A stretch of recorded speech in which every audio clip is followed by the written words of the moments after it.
Dear EVS friends, a major part of Italian culture is the spectacle, and no doubt that the EVRS meetings are the spectacle too. I think that this time the lucky number is 2028. The major goal for treatment of chronic or non-infectious uveitis is to keep the activity under the control. In the infectious non-infectious uveitis, manifestations range from a decreased visual acuity without floaters, macular edema, to retinal detachment and optic nerve inflammation. What we have, the recurring inflammation is much more often instead we previously thought. What we have as treatment options, it's local and systemic corticosteroids, off-label use of anti-VEGF agents, but the main problem is the injections itself. Sometimes we should do on a vitreal a monthly basis. Intraocular drug delivery systems that achieve longer duration of pharmacological frequency and urgently needed. There is increasing demand of therapeutic solutions. What we have on the trials, it's a very long story, but the dexamethasone is one of the wide use agents. Sustained release device we have for dexamethasone is Ozurdex, but the common problems with dexamethasone is a cataract and elevated intraocular pressure. Alternative place of application is one way to deal with.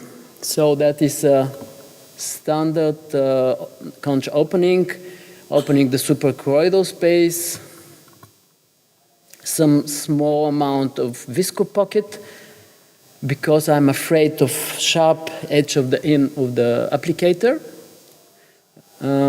We check the implant there and slowly place into the pocket and follow the scleral wall.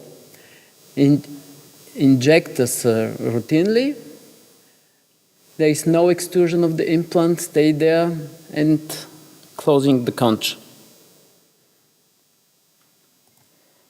Let's follow the typical case. 72 years old, but suffering with decreased visual acuity, macular edema. What we have on the baseline, after 2 injections of bevacizumab, we got that, and 3 months after Ozurdex suprachoroidal. One more, this one. And what about the intraocular pressure? We have on a baseline 21, and during 12 months of follow-up. Visual acuity, let's see on UVM slides, the implant day 1 through the eyelids. So you have here the implant, 1 month, 3 months, 3 months, 6 months, 8 months. So we have something rest here for 1 year. So in conclusion, that's a space, slow release reservoir and avoids the anterior chamber problems. Thank you very much. Thank you so much. We have a few minutes for questions. Murat? Yes, Murat from Istanbul. According to the blood flow, higher blood flow in the choroidal circulation, if you put a dexamethasone implant in the suprachoroidal space, I don't think it will last, the effectiveness will last as long as it's inside in the vitreous because of the high blood flow. Do you think it will last as long as inside in the vitreous, or will it be in a shorter period of action? I've only done 2 cases, and they are lasting about 2 months now. I haven't seen them longer. I don't know. Ivan, have you've seen?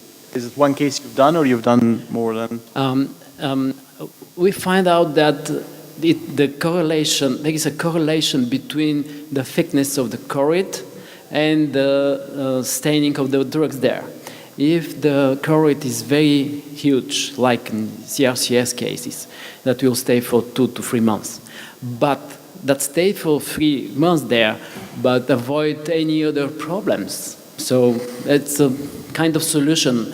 We can use triamcinolone as well, or combination with triamcinolone plus avastin as well at the same syringe.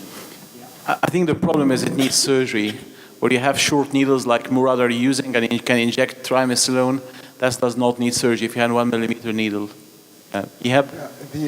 The point with the suprachoroidal is what you see is the matrix of vicryl, the vicryl mesh, not the drug. So whatever you see with UBM is the mesh, and you're not sure if the drug is within or is it absorbed by the high choroidal circulation as well. So this is one issue. Just a quick comment to avoid the direct injury to the when we inject under control. One trick I learned is to inject towards the emission probe, so that whenever I put even the PFCL or so, I don't direct it directly to the retina. I just go to the illumination probe so that it will trickle down and will not just bump the retina quickly. It's a very good trick. To Ahmed, great series, and thanks for sharing all the pitfalls in the Ozurdex and Iluvien.